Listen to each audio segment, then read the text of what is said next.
Prenez une Mini normale, ajoutez-lui 2 portes, faites-la grandir en longueur et en hauteur, vous obtenez la Countryman. Enlevez ensuite 2 portes à la Countryman, vous avez alors le Paceman.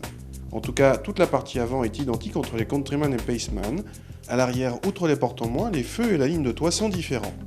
Comme sa variante 5 portes, le Paceman existe en 2 ou 4 roues motrices, et comme sur toute la gamme Mini, la motorisation désigne la finition, et inversement. Notre Paceman Cooper SD a donc droit au diesel de 143 chevaux.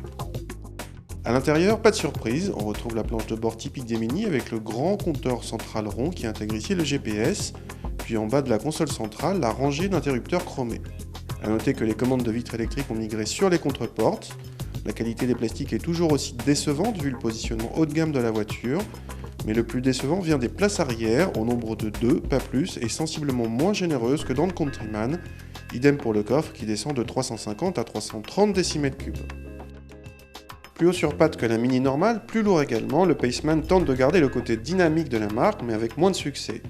Surtout avec cette motorisation, la plus lourde de toute la gamme, à laquelle il faut encore rajouter un peu plus de poids pour la transmission intégrale.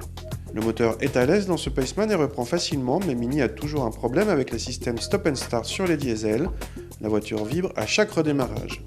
Dommage également que la commande de boîte se montre parfois accrocheuse.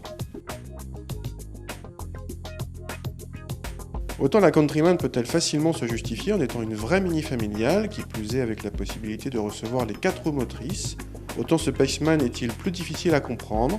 Pas très habitable malgré son gabarit, pas particulièrement agréable à conduire ni confortable, il se paye le luxe de coûter plus cher que la Countryman malgré des prestations inférieures. C'est selon Mini le côté coupé, plus exclusif. Ce Paceman sort de SUV coupé citadin constitue une sorte de niche à lui tout seul, pour amateurs éclairés et si possible fortunés.